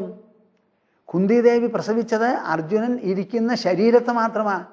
യഥാർത്ഥത്തിൽ അർജുനൻ ഞാൻ എന്ന് പറയുന്ന അർജുനനുണ്ടല്ലോ, അത് കുന്തിദേവി പ്രസവിച്ച ശരീരം പുറത്തു വരുന്നതിന് മുൻപും ഉണ്ടായിരുന്നു, ഗർഭത്തിന് മുൻപും ഉണ്ടായിരുന്നു. ജനാധിപാഃ നേമേ. ഈ കാണുന്ന ഭീഷ്മനും ദ്രോണനും കൃപനും ശല്യനും എല്ലാവരും അടക്കം ഇവിടെ ആരെല്ലാം ഉണ്ടോ അവരെ സംബന്ധിച്ചിടത്തോളവും ഇത് സാധുവാണ്. അപ്പം ഞാൻ എന്ന ആ ഒരു സങ്കല്പത്തെക്കുറിച്ചോ അനുഭവത്തെക്കുറിച്ചോ ആണ് ഞാൻ പ്രതിപാദിക്കുന്നത് അർജുന. എല്ലാവരും ഞാൻ എന്ന് പറയുന്നുണ്ടല്ലോ. ഭീഷ്മനോട് ചോദിച്ചാൽ പറയും ഞാൻ. ദ്രോണനോട് ചോദിച്ചാൽ പറയും ഞാൻ. അർജുനനോട് ചോദിച്ചാൽ ഞാൻ എന്ന് പറയും. എല്ലാവരും പറയുന്നുണ്ടല്ലോ ഒരു ഞാനേ. ആ ഞാൻ ഒരു കാലത്തും ഇല്ലാതെ ഇരുന്നിട്ടില്ല. അത് എന്നിൽ മാത്രമല്ല, അർജുനനിലും ഈ കാണുന്ന ജനാധിപന്മാരിലും ന ചൈവ ന ഭവിഷ്യാമഹ. ഇനി ഒരു കാലത്ത് ഇത് ഇല്ലാതെയാവോ? ഇല്ല, ഇല്ലാതെയാവൂല്ല. ഇപ്പോഴെങ്ങനെയുണ്ടോ പിൽക്കാലത്ത് എങ്ങനെ ഉണ്ടായിരുന്നുവോ അതുപോലെ വരും കാലത്ത് ഇത് ഉണ്ടായിരിക്കും.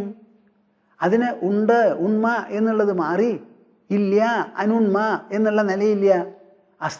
അസ്തിത്വം തന്നെ. അഗ്നി ചൂടാണ്, പ്രകാശമാണ്. അത് എപ്പോഴെങ്കിലും ചൂടോ പ്രകാശമോ അല്ലാതെയാവോ? അല്ലാതെ ആവില്ല. ഐസിന് വെളുപ്പ് നിറവും തണുപ്പുമാണ്. അതിന് വല്ല മാറ്റവും വരുമോ? ഏതെങ്കിലും ഒരു വസ്തു അതിൻ്റെ സ്വഭാവത്തെ മാറ്റുമോ? അങ്ങനെ മാറ്റുകയാണെങ്കിൽ ലോകം തന്നെ നിലനിൽക്കുമോ? ഭൂമിയായിട്ടല്ലേ തുടരുന്നത്, വെള്ളം വെള്ളമായിട്ടല്ലേ തുടരുന്നത്, കാറ്റ് കാറ്റായിട്ടല്ലേ തുടരുന്നത്. അതുകൊണ്ട് ഞാനായിട്ട് തുടരുന്നു, ഒരു കാലത്തും അഞാനാവുന്നില്ല. നോക്കൂ, നിങ്ങൾക്ക് എന്താ മറുപടി പറയാനുള്ളത്? ഇതാണ് സാഖ്യതത്വ വിചാരം എന്ന് പറഞ്ഞാൽ. ജീവിതത്തെ പരാമർശിച്ചുകൊണ്ടാണ് സംസാരിക്കുന്നത്. എവിടെ? പടക്കളത്തിൽ. ഈ പറയുന്നത് കേട്ട് മനസ്സിലാക്കി മനസ്സിന് സമാധാനമുണ്ടായി, ആശയത്തെളിച്ചമുണ്ടായി, നഷ്ടപ്പെട്ടു പോയ ധൈര്യം മുഴുവനും തിരിച്ചു കിട്ടി, മനസ്സാന്നിധ്യം പിടിച്ചെടുത്ത്, അമ്പും വില്ലും കയ്യിലെടുത്ത് ഒരു 2.5 മണിക്കൂർ 3 മണിക്കൂർ കഴിയുമ്പോഴേക്കും അർജുനൻ യുദ്ധം ചെയ്യാൻ പോകുകയാണ് എന്ന് നിങ്ങൾ മനസ്സിലാക്കണം. ഇപ്പം നിങ്ങളൊക്കെ ഞാൻ പറയണത് കേൾക്കണു. എപ്പോൾ? കാലത്ത് കുളിച്ചോ കുളിക്കാതെയോ അവിടെ വന്നിരിക്കും. എന്നിട്ട് കുറച്ച് നേരം ഏതായാലും ഒരു 10-20 മിനിറ്റോ 25 മിനിറ്റോ അല്ലേ കേട്ട് കളയാം എന്ന് പറഞ്ഞ് കേൾക്കുകയാണ്. അത് കഴിഞ്ഞിട്ട് നിങ്ങൾക്ക് കേട്ടത് വെച്ചുകൊണ്ട് ഒന്നും ചെയ്യാനില്ല. അവിടെ ഇപ്പോൾ അർജുനൻ കുഴഞ്ഞു തൂങ്ങി തളർന്നിരിക്കുകയാണ്. അമ്പും വില്ലും കയ്യിൽ നിന്ന് പോയി. ഞാൻ യുദ്ധം ചെയ്യില്ല എന്നുള്ള മുടിവിലാണ് നിൽക്കുന്നത്. ഈ സമ്പ്രദായം മുഴുവനും മാറി, പിശാങ്കത്തിയുടെ അലകും പിടിയും മാറി അർജുനൻ എണീക്കണം ഗാണ്ഡീവവുമായി. അതിനാണ് ഈ ഉപദേശം എന്നുള്ളത് നിങ്ങൾ മനസ്സിലാക്കണം. അതാണ് ഇത് കർമ്മശാസ്ത്രം എന്ന് പറയണേ. എവിടെ ചെന്നാലും മനുഷ്യനെ കർമ്മം ചെയ്യിക്കാൻ ഉദ്യുക്തനാക്കി തീർക്കുന്ന വിശേഷപ്പെട്ട തത്വവിചാരമാണിത്. ആ തത്വവിചാരത്തിൽ ഒരു പഴുതുമില്ല. അർജുനൻ എന്തു പറഞ്ഞു അതേ അടിസ്ഥാനത്തിലാണ് തത്വവിചാരം ചെയ്യിക്കുന്നത്. ഭീഷ്മദ്രോണാദികളെ ചൊല്ലിയുള്ള ദുഃഖം അതേ ഭീഷ്മദ്രോണാദികളെ വെച്ചുകൊണ്ട് വിചാരം ചെയ്യിപ്പിക്കുകയാണ്. അർജുനൻ കാണുന്ന ഭീഷ്മനല്ല, അത് ഭീഷ്മന്റെ ശരീരമാണ്. ദ്രോണനല്ല, അത് ദ്രോണ ശരീരമാണ്. ഈ 2 ശരീരത്തെയും ഉജ്ജീവിപ്പിച്ച് നിർത്തുന്ന ഞാനുണ്ടല്ലോ, അവർ 2 പേർ സ്വയം പരാമർശിക്കുന്നത്, ആ ഞാൻ ഈ ശരീരമല്ല, അത് മുമ്പുണ്ടായിരുന്നു. ആ ഉണ്ടായിരുന്നതാണ് ഇപ്പോഴുള്ളത്. മുമ്പും ഇപ്പോഴും ഉള്ളതാണ് ഇനി ഉണ്ടാവാനും പോകുന്നത്. അത് ഒരു കാലത്തും അന്യഥ ആവില്ല. ഇതാണ് ആത്മതത്വത്തെക്കുറിച്ചുള്ള പ്രഥമ പാഠം. സർവേ വയമതഃ പരം. ഇത് ഇവിടെയുള്ള 3 കൂട്ടർ ആരൊക്കെയാ? ഒന്ന് കൃഷ്ണൻ, പിന്നെ ഒന്ന് അർജുനൻ, അവിടുന്ന് ഭീഷ്മനും ദ്രോണരും. ഈ 3 കൂട്ടക്കാരെ മാത്രം ഉൾക്കൊള്ളുന്നതാണോ ഈ സത്യം? അല്ല. സർവേ വയമതഃ പരം. ഇവിടെ ഉള്ളവരാരും തന്നെ ഒരു കാലത്തും ഇല്ലാതെയാവില്ല. നല്ലോണം ആലോചിച്ചോളൂ. ആർക്കാ പിന്നെ ശ്രാദ്ധ കൂട്ടണത് എന്ന് ചിന്തിക്കണം. ചിന്തിക്കാത്തവർക്കാണ് ശ്രാദ്ധം. ചിന്തിക്കുന്നവർക്ക് ശ്രാദ്ധമല്ല, ശ്രദ്ധയാണ്. എന്ത് ശ്രദ്ധ? മരിച്ചുപോയവരെ എന്തെല്ലാം തത്വങ്ങളോ മൂല്യങ്ങളോ ഗുണമഹിമകളോ ഉൾക്കൊണ്ടോ ആ ഗുണമഹിമകളെ മുഴുവനും ഓർമ്മ വെച്ച് അത് നമ്മൾ ഉൾക്കൊള്ളാൻ നോക്കി അതിനെ ആദരിച്ച് അവരുടെ ഹിതങ്ങളോ അഭിലാഷങ്ങളോ ഉണ്ടോ അത് നിറവേറ്റി കൊണ്ടുപോവുക. മരിച്ചുപോയവരെന്താ പറഞ്ഞത്? അവരുടെ ജീവിത രീതി എങ്ങനെയായിരുന്നു? എന്തായിരുന്നു അവരുടെ ഗുണങ്ങൾ? പലരും കൃഷ്ണപൂജ ചെയ്യും, വിഷ്ണുപൂജ ചെയ്യും. എന്നാലോ വിഷ്ണുവും കൃഷ്ണനും പറഞ്ഞതോ കൃഷ്ണൻ ചെയ്തതോ ആ വഴിക്ക് തിരിഞ്ഞു നോക്കില്ല. ഞങ്ങൾക്ക് എന്താ വേണ്ടേ? ആ മയിൽപ്പീലി വേണം, അത് കഴിഞ്ഞാൽ ഓടക്കുഴൽ വേണം, അതിങ്ങനെ പുതിയ പെയിൻ്റൊക്കെ അടിച്ച് കാണണം, പോയി. ഇതാണ് നമ്മുടെ ശ്രാദ്ധത്തിൻ്റെ പിന്നിൽ. ശ്രാദ്ധം ചെയ്യണ്ടെന്നല്ല ഞാൻ പറയുന്നത്. നമ്മളുടെ ജന്മത്തിന് കാരണമായി വളർത്തിക്കൊണ്ടുവന്ന പിൻതലമുറക്കാരോട് കാര്യമായിട്ടുള്ള കൂറ് നമുക്ക് വേണം. അതിൽ പഞ്ചമഹായജ്ഞങ്ങളാണ്. ആ പഞ്ചമഹായജ്ഞങ്ങളിൽപ്പെട്ട ഒന്നാണ് പിതൃയജ്ഞം എന്ന് പറയുന്നത്. ആ പിതൃയജ്ഞത്തിൽ നിർത്തിക്കൂടാ. ദേവയജ്ഞം, പിതൃയജ്ഞം, ഭൂതയജ്ഞം, നൃയജ്ഞം, ഋഷിയജ്ഞം ഇതെല്ലാം തന്നെ നമ്മൾ നടത്തണം. പക്ഷെ ഒരു കാര്യം നിങ്ങൾ മനസ്സിലാക്കൂ, ആർക്ക് ശ്രാദ്ധ കൂട്ടണോ ആ ആൾ വാസ്തവത്തിൽ മരിച്ചിട്ടില്ല, ഇല്ലാതെയായിട്ടില്ല. പൂർവ്വതലമുറകളോടുള്ള കൂറ് അതിൻ്റെ തുടക്കമാണ് പിതൃക്കൾക്ക് ശ്രാദ്ധ കൂട്ടൽ. അത് വേണ്ടാന്ന് ഞാൻ പറയണില്ല. പക്ഷേ നമ്മൾ ശ്രാദ്ധ കൂട്ടുന്നത് ആർക്ക് എന്നുള്ള തത്വവിചാരം ചെയ്യുമ്പോൾ അവിടെ മരിച്ചു എന്നുള്ളൊരു ചോദ്യമോ അതിന് പ്രസക്തിയോ അവിടെ ഇല്ല. എല്ലാവരും ഞാനാണ്. ഞാൻ അനശ്വരമാണ്. അതുണ്ടായിരുന്നു, ഉണ്ട്, ഇനിയും ഉണ്ടാവും. അസ്തിത്വം അസ്തിത്വം തന്നെ, അതൊരിക്കലും അന്യഥ ആവില്ല. സർവേ വയമതഃ പരം